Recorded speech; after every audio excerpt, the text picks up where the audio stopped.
وہ پتھر اس کے نام کا کلمہ پڑھ رہے ہیں.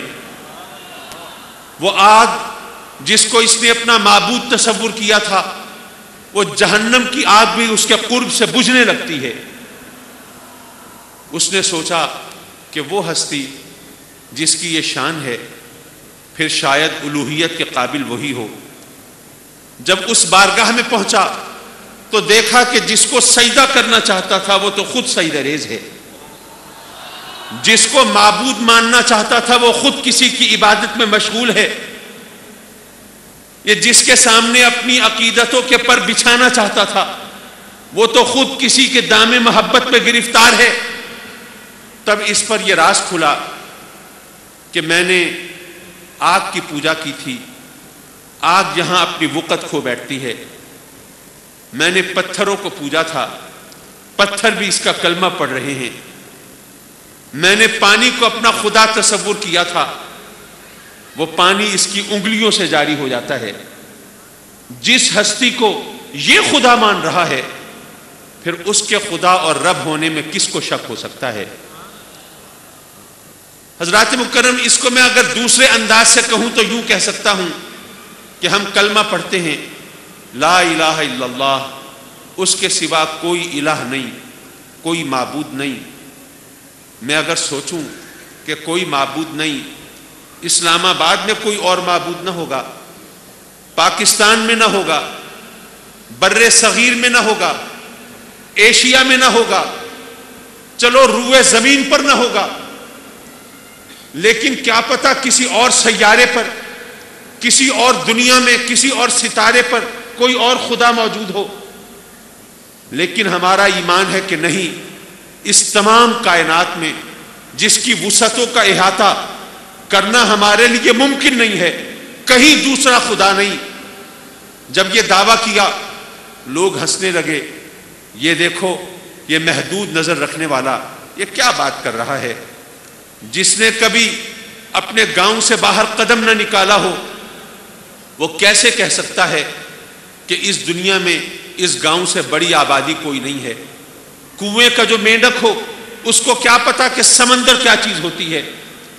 تو محدود تجربے اور مشاہدہ رکھنے والا وہ کہے صرف اس دنیا میں رہنے والا، اس دنیا میں بھی تمام ممالک کا مشاہدہ نہیں کیا، اس کے تمام کونے کھدروں کو نہیں کھنگالا، یہ چپے چپے پر نہیں پہنچا، لیکن دعویٰ کر رہا ہے کہ اس ساری کائنات میں جہاں تک اس کی نگاہ کی رسائی نہیں ہے، جہاں تک اس کے تخیل کی پرواز نہیں ہے، وہاں بھی کوئی دوسرا خدا نہیں.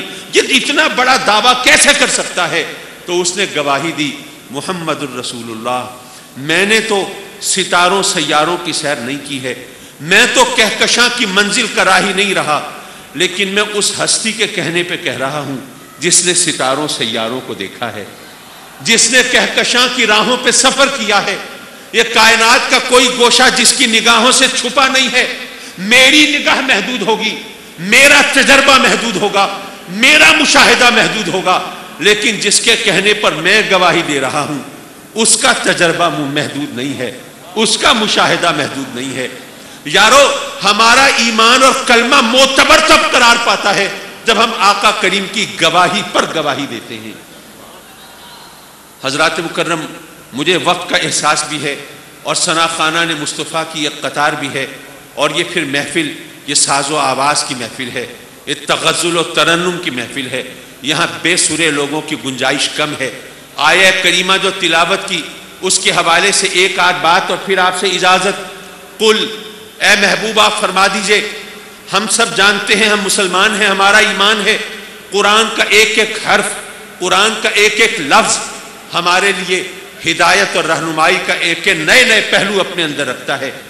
لفظ قل بظاہر ایک سیدھا سادہ سا لفظ ہے جس میں نقطہ سنجی کی گنجائش نظر نہیں آتی، لیکن میں علماء کی موجودگی میں یہ جسارت کرتا ہوں کہ قرآن مجید میں جہاں جہاں قل کا لفظ آیا ہے اگر غور کریں تو ہر مقام پر اس کے نئے مفہوم اور معنی کو آپ کھوج سکتے ہیں. یہیں پر غور کیجئے. اے محبوب کہہ دیجئے، کیا کہہ دیجئے؟ ان کنتم تحبون اللہ فاتبعونی یحببکم اللہ.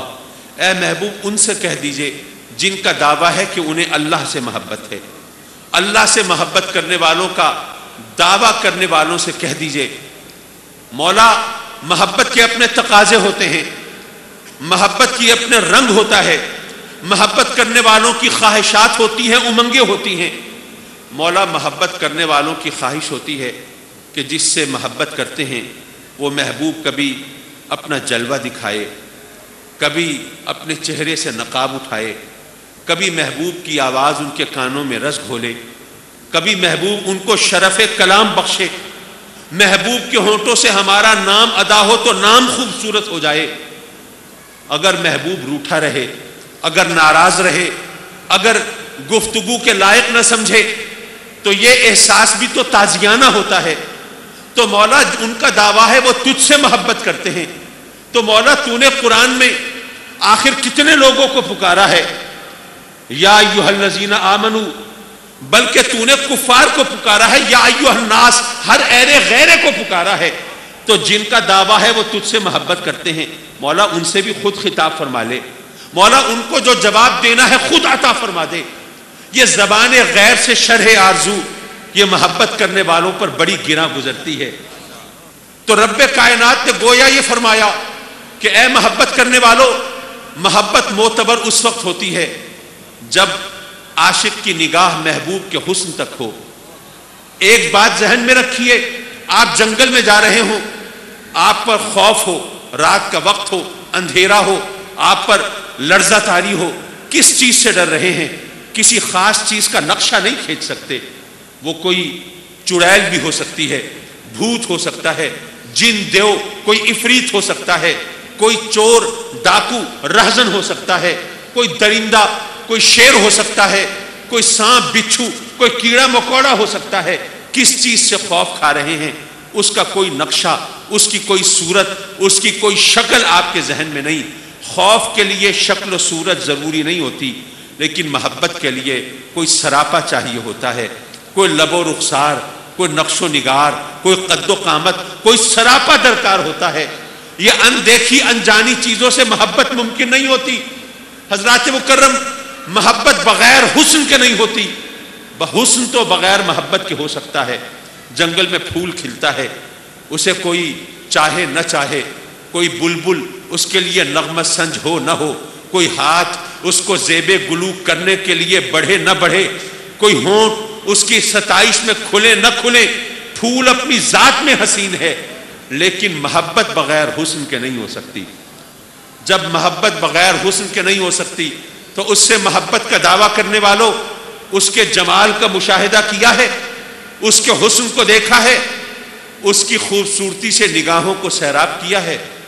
اگر نہیں تو محبت کا دعویٰ کیسے کرتے ہو؟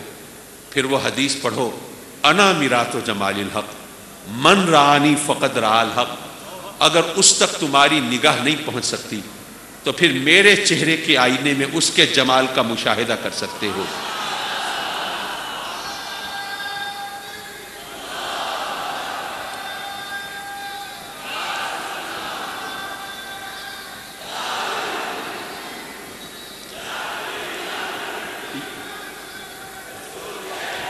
یارو، جب بغیر حسن کے محبت نہیں ہوتی، جب بغیر حسن کے محبت نہیں ہوتی تو سوچو پھر آقا کریم سے آنکھیں چرا کے اور کنی کترا کے اور نظریں بچا کے تم اللہ سے محبت کا دعویٰ کیسے کر سکتے ہو؟ لیکن ممکن ہے کوئی نقطہ سنج یہاں پہ یوں گویا ہو کہ جناب یہ دنیا میں جگہ جگہ حسن ہے، پھولوں میں ہے، کلیوں میں ہے، تتلیوں میں ہے، جگنوں میں ہے، جھرنوں میں ہے، آبشاروں میں ہے، کوہساروں میں ہے، ریگزاروں میں ہے، چہروں میں ہے، آوازوں میں ہے، جگہ جگہ حسن ہے۔ یہ حسن کس کا ہے؟ اسی کا ہے نا۔ یہ تمام کائنات میں جب اس کا حسن ہے تو ہم اس کائنات کو دیکھ کر بھی تو اس سے محبت کر سکتے ہیں۔ آپ یہ دعویٰ کیوں کرتے ہیں کہ آقا کریم کے بغیر اس سے محبت کرنا ممکن نہیں؟ یارو سچ کہا، درست کہا، تمام کائنات میں اسی کا حسن ہے، لیکن کم از کم اتنا فرق تو ملحوظ رکھنا ہوگا کہ اس تمام کائنات میں اس کا حسن بکھرا ہوا ہے اور آقا کریم کی ذات میں سمٹا ہوا ہے۔ یارو جس ذات میں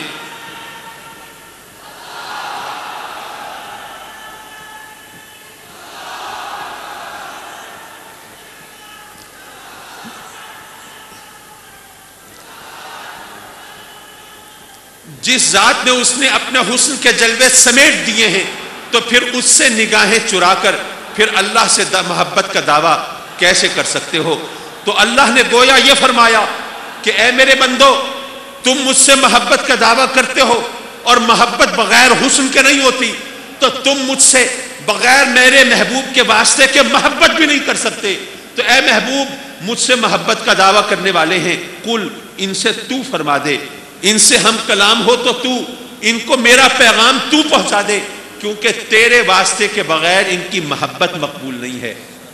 اگر یہ مجھ سے محبت کرتے ہیں تو تیری اتباع کریں۔ علماء کی موجودگی میں میں زیادہ نکتہ سنجی کی جسارت نہ کروں، لیکن صرف آخر میں سے اتنا عرض کرنا چاہوں گا کہ ہم اس ہستی کا جشن ولادت منا رہے ہیں کہ جنہوں نے زخم کھا کے اور پتھر سہ کر لوگ دشمنوں کے لیے دعائیں دی تھیں کہ مولا یہ تو میری ہستی اور میرے مقام سے واقف نہیں ہیں، لیکن مولا یہ ناواقف ہیں، یہ انجان ہیں، یہ مجھ سے واقف نہیں، مولا ان کی نسلوں میں کوئی میرا نام لیوا ہو سکتا ہے، کلمہ گو ہو سکتا ہے، مولا ان پر اپنا قہر اور اپنا غضب اور عذاب نازل نہ فرما۔ یارو، جنہوں نے دشمنوں کے لیے بھی دعائیں فرمائی تھیں، آج ان کے نام لیوا اگر خود کلمہ پڑھنے والوں پر موت برسا رہے ہوں تو یقیناً ماننا پڑے گا کہ ہم سے کہیں نہ کہیں کوئی کوتاہی ہوئی ہے، سمجھنے میں کہیں نہ کہیں کوئی لغزش ہوئی ہے۔ یہ پیغام محبت عام کرنے کی ضرورت ہے۔ جب نفرتوں کے جنگل ہوں، جب بارود کی بو ہو، جب بموں کے دھماکے ہوں، جب گولیوں کی برسات ہو، جب موت کا رقص ہو، ایسے میں عشق رسول کی شمع جلاؤ گے تو یقیناً ماحول بہتر ہو جائے گا۔ حضرات مکرم، نصیحت کے بہت سے انداز ہو سکتے ہیں، لیکن صرف ایک ہی انداز عشق رسول کا نعرہ لگانے والوں محبت کے اپنے تقاضے ہوتے ہیں۔ سب سے پہلا تقاضا یہ ہے کہ جس سے محبت کرتے ہو اس کو راضی کرنے کی کوشش ہوتی ہے۔ محبوب ناراض ہو جائے اس سے بڑھ کر کوئی سزا نہیں ہوتی، محبوب راضی ہو جائے اس سے بڑھ کر کوئی انعام نہیں ہوتا۔ سرکار سے محبت کا دعویٰ کرنے والوں، کبھی کوئی کام شروع کرنے سے پہلے یہ سوچا ہے کہ یہ کام کر لوں، اس سے میرے آقا راضی ہو جائیں گے، یا اس سے رک جاؤں کہیں وہ ناراض نہ ہو جائیں؟ اگر ان کی رضا اور ناراضگی کا خیال دامنگیر نہیں رہتا تو صرف دعوے ہیں، صرف نعرے ہیں، ان کی کوئی حقیقت نہیں ہے۔ مولا ہمیں اس قابل بنا کہ ہم تجھے اور تیرے محبوب کو راضی کر سکیں۔ ہمارے وطن کی حفاظت فرما، اسے امن و سلامتی کا گہوارہ بنا، اپنے محبوب کی ساری امت پر رحم فرما۔ مولا آج کل تیرے محبوب کی امت بڑی مشکلات میں ہے، ان مشکلات کو آسان کر دے۔ ان مقدس ساعتوں کا واسطہ ہے، تیرے محبوب کے جشن ولادت کا صدقہ ہماری دعاؤں کو مقبول و منظور فرما۔ وآخر دعوانا ان الحمد للہ رب العالمین۔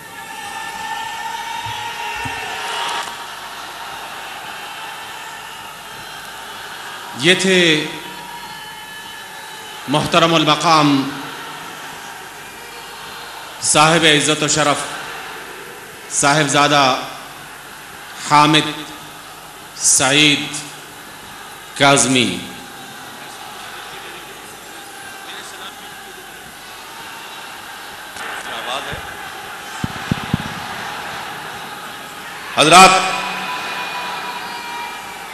حضرات ایک ضروری گزارش میری سنیے۔ حضرات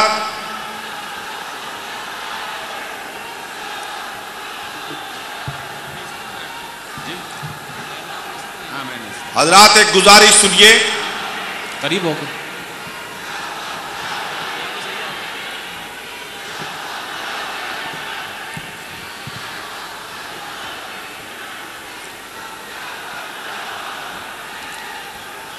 حضرات ایک میری گزارش سنیے۔